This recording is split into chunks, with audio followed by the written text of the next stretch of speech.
Olá a todos, sejam bem-vindos a mais um vídeo e hoje trago-vos uma notícia do mundo da paleontologia. Há cerca de um mês atrás, no dia 19 de março, foi publicado um artigo na revista Science sobre a descoberta de um fóssil completo de tubarão com cerca de 93 milhões de anos. O fóssil foi encontrado em 2012, nas minas de Vallecillo, no México, e os autores deram-lhe o nome de Aquilolamna millarcae. A descoberta de um fóssil tubarão com o esqueleto completo preservado já é algo excepcional, porque o esqueleto dos tubarões e das raias não é feito de osso, mas sim de cartilagem. E a cartilagem é um material que se desfaz com muito mais facilidade do que o osso. O que significa que quando encontramos fósseis de tubarões, normalmente só encontramos os dentes, que são as partes mais duras do animal. Neste caso, temos todo o esqueleto preservado, mas para além disso, vemos também que este não era um tubarão qualquer. Ele tinha uma cabeça larga e achatada e umas membranas peitorais gigantescas quando comparadas com o tamanho do corpo. Este espécime tem quase 1,70 m de comprimento e 1,90 m de envergadura, o que significa que o animal era mais largo que comprido. E isso faz lembrar um outro animal que ainda existe nos oceanos atuais, a manta. As mantas são parentes próximos dos tubarões. Aliás, os tubarões e as raias pertencem ao mesmo grupo, à mesma subclasse, a que nós damos o nome de Elasmobranchius. Mas este fóssil não é de uma raia. As raias só apareceram 30 milhões de anos mais tarde, depois da famosa extinção do final do Cretácico.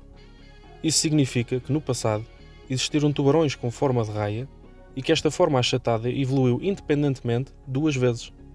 É um espetacular caso de evolução convergente em que 2 linhas evolutivas diferentes dão lugar a formas muito parecidas e com funções idênticas.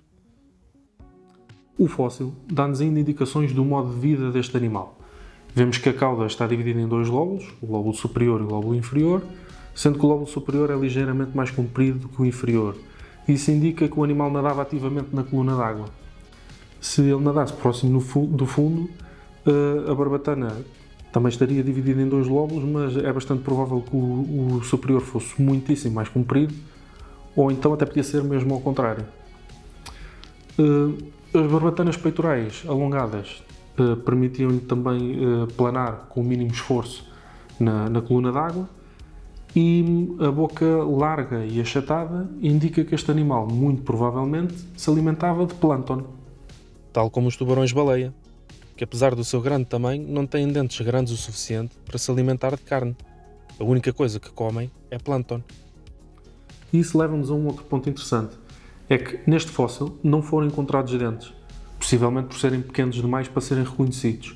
No entanto, já foram encontrados dentes fossilizados de tubarão de muito pequeno tamanho em rochas da mesma idade que a deste fóssil.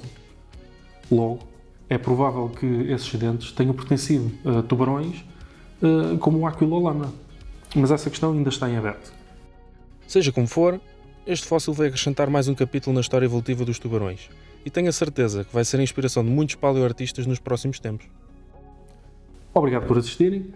Não se esqueçam de subscrever o canal e as redes sociais, que é para ficarem a par de descobertas deste estilo no futuro. Fiquem bem e até à próxima.